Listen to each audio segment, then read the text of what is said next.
Hi, geeks. Michael here.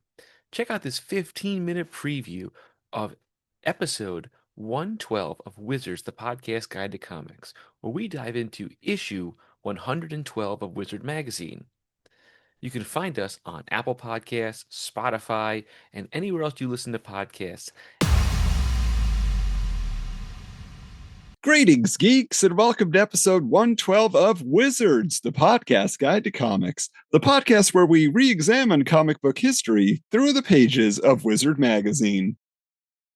I may not be a dark knight, but I'm doing all right. I'm Adam. Now, neither Michael Canetti nor Mike Schwartz were available this time around, so we had to call in to Mike's RS to find another comic book obsessed podcaster by the same name. So, returning to the podcast with plenty of stories to tell, it's Mike Farah from the Dollar Bin Bandits. How you doing? Doing great, Adam. Thanks for having me. Hi, everybody. Yeah, long time no chat. If you're one of our patrons on patreon.com/Wizards Comics, you just got to hear Mike talking with us about X2, X-Men United. So that was a fun little bonus to have you on board with that. Do you want to give a preview? I would say the preview is that I think I came around to your more, I guess, exclusive position where X3, or you enjoyed at least X3 more than X2. And, after talking about it, I can see how X2 is a little, it's a little dark. It's a little dark, and they're maybe less playful than other installments in the X-Men franchise. So tune in and listen to that one. You could hear how Adam wins me over. And who knows, maybe in the future our patrons will vote for X3, X-Men The Last Stand, and I'll get to give my full diatribe on why it is the one I watch the most out of any other film in the franchise. So, a full-throated defense. I can't wait. But either way, Mike, I'm glad to have you here at this time because there were exciting things happening at Marvel Comics starting in the year 2000, going into 2001. And it just so happens that you had a connection to Marvel at this moment in time. So talk to us. How did you become an intern at Marvel Comics? Well, I was not actually an intern at Marvel Comics. Believe it or not, I did not take that sort of interstitial step. Marvel was my first job out of college. Wow. So, yeah, I graduated in the year 2000 and just so happened to be quite a good job market at that point. And so I was in Atlanta. I graduated from Emory, and I just threw out a couple resumes just to places I thought would be fun. One was Cartoon Network down in Atlanta, part of the Ted Turner Empire. Ted Turner Empire, exactly. And the other was, I think maybe there's one more, but the other was Marvel Comics. And so that gave me a big, stark, challenge whether I wanted to stay in Atlanta and I guess pursue maybe something in animation, or did I want to come back to, my home, which is in New York, and give this comics thing a try. And so I chose the latter. And I landed a position in the licensing department of Marvel. So I was not right off the bat in editorial. I was working, if you don't sort of know what licensing is, I think everybody knows a lot of the nuts and bolts of business nowadays. But what I was responsible for was assisting the, VP of licensing and consumer products to get Marvel characters onto this, that, and the other product.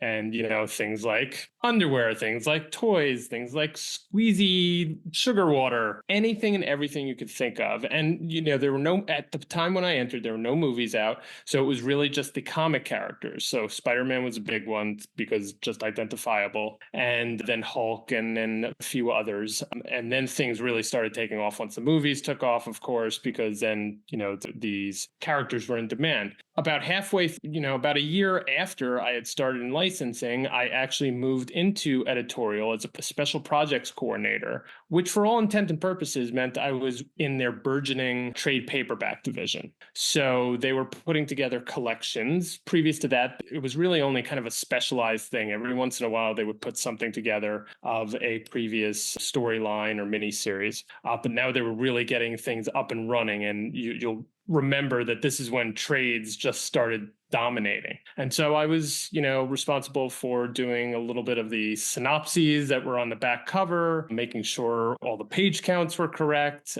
There would be somebody that would go into this big factory, I think it was in Yuma, where all the original art was, have it recolored, put it all together. And so I was part of that team that did a lot of that. And so I was there for roughly 2 years, from 2000 to 2002. That is awesome. Wow. That is so cool that, yeah, again, you didn't have to go in the back door and get to know a bunch of people. It's like, no, we're hiring and we want you. And there you are at the moment, like you say, when trades are becoming a huge business. So is there Mike Farah's name on some of these early trades that were coming out there as one of the coordinators? For sure. My name is, if you can find the editions that were put out then. Now, there have been, let's say, Captain Britain. I remember the sort of Alan Moore one. I was in the original book, I think, when that came out. Now they've been reprinted and reprinted, so you would have to find one during that time. But yeah, you can find my name in those books. And one of my big projects that you can still find probably more easily, although still very difficult to find them actually, is the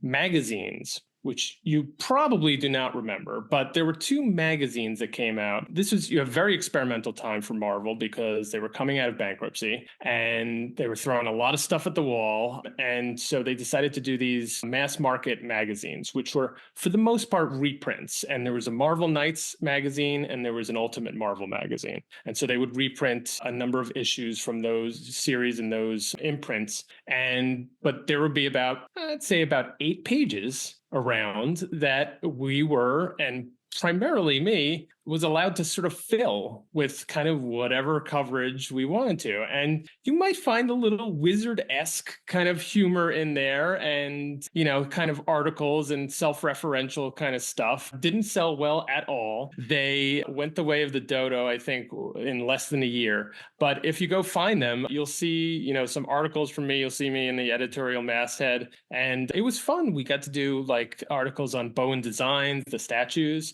how they take it from concept to the actual piece. We got to do a set visit at Spider-Man. So I was around when they were shooting on the rooftop in Queens with Tobey Maguire, testing out the different ways of throwing, a web. Wow. And saying like Shazam and what, all that kind of stuff. So it was a fun time. Didn't last long, but a lot of fun. So look for Ultimate Marvel magazine and Marvel Knights magazine, and it'll be a little blast from the past for you. That is awesome, Mike. And I'm sure we'll pull out some more stories as we go along here. But yeah, as you said, a little Wizard influence that you could push in there. And we got to find out what was going on with this issue of Wizard in our table of contents. So, Mike, Wizard issue 112 was their year-ender issue. It was a little bit thicker than the normal, had a little bit extra in there, had a January 2001 cover date, and was published with a whopping 3 covers, okay? So the first was a Batman cover by Scott McDaniel. When I first looked at it, I was like, is that Tim Sale? Kind of a Tim Sale vibe to it. But then the next one was an Ultimate X-Men cover by Salvador Larroca. So that was a big, exciting one for people at this time. Now, the third, however, was a Spider-Man cover by Lamont Wilkerson. And you might be saying, Lamont, yes, he was actually the winner of the second annual Draw a Wizard cover contest that had been pushed in issue 104 out to the readers. Now, it's interesting to note that Lamont, he said he wanted to enter the first contest, but he was in Army boot camp at the time, and he was just too busy doing push-ups for an angry drill sergeant to prepare his submission. But this time around, he got special permission from his superior to draw a Magdalena by Top Cow cover design. That was what he put into Wizard, and Brian Cunningham, Steve Blackwell, they both just said, oh, this is great. Like, this one stands out above so many. But they did bring it down to 3 of their top entrants, and he ended up winning the top prize, obviously, having his art published on the cover of this issue. But it should be noted, although Mike Schwartz is not here, one of the other top 3 entrants was from Whitby, Ontario, Canada. And if you'll recall from the first contest, those listeners have been listening for a while, the final round between the previous winner, it was a Canadian artist and a Mexican artist, and they made them both draw Batman. No, sorry, they made them both draw Thor, because originally he had submitted Batman. But anyway, but Carlos Barbieri from south of the border, he ended up coming out on top, and he's now working for DC, and he's like drawing Impulse and all this stuff. But once again, the Canadian lost out. So Mike Schwartz, I apologize, Canada, always the bridesmaid, never the bride. I don't know what's going on there. But Mike, I got to ask you, which of those 3 covers stands out to you the most? Well, looking at them, you just showed them for those of you just listening, but I think probably Batman stuck out at me the most because it is Tim Sale-esque, and it was a little bit of a departure, I think, for McDaniel. And it was just a very striking image of Batman for back then. So I enjoyed that probably the most. Although, if I were to say if I had seen those on the newsstand, maybe Ultimate X-Men would have gotten me a little bit more juice to read the issue. Oh, okay. See, I go to Spider-Man. Like I have a love for Spider-Man anyway, but to me, it's the most dynamic. It's the one that has like energy coming off the cover. So I'm like, Lamont, good job here, man. Like that's the one, because I look at it, I'm like, is that Humberto Ramos maybe? Like who's drawing this? Like so I can see just an excitement in his first exposure to the world there.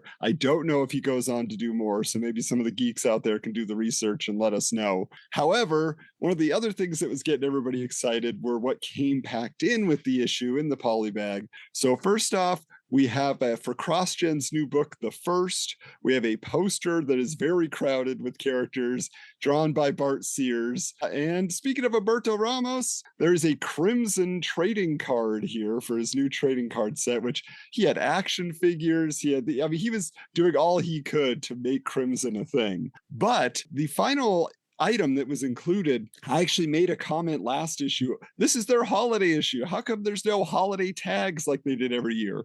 Well, it was in issue 112, not issue 111, where they had their collection of independent comics mostly. You have stuff like, independent in that they're not Marvel and DC, right? So we're talking Aphrodite 9 and Vampy and Spy Boy and stuff like that. But most surprising to me is there is a Punisher by Steve Dillon there at the bottom, and he says Merry Christmas, punk. But I was just like, wow, like, because they didn't usually get DC or Marvel characters on their holiday tag, so they really had the connection at this moment in time, I guess. But it makes sense. This is coming out in December. That's when it's on newsstands, so that's when they're going to include the holiday tags. But also in the issue, there was a mail away offer for a Powers half comic, of course, by Brian Michael Bendis, Michael Avon Oeming. There was both a standard and then a special edition cover that could be, I still don't understand how the half issue special edition covers